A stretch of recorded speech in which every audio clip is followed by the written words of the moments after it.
Since You Didn't Ask presents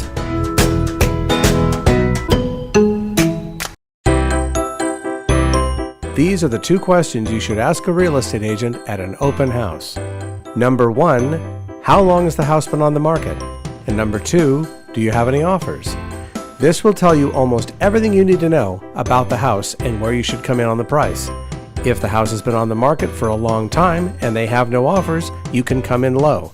If it's been on the market for only 2 or 3 days and they already have 4 offers, you're going to have to come in high. That's it.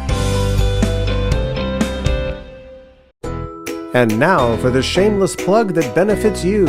You don't have to like me, and you don't have to subscribe. But if you're thinking of starting your own business, or you know someone who is, save yourself a couple of years of wasted time avoiding mistakes that I've already made.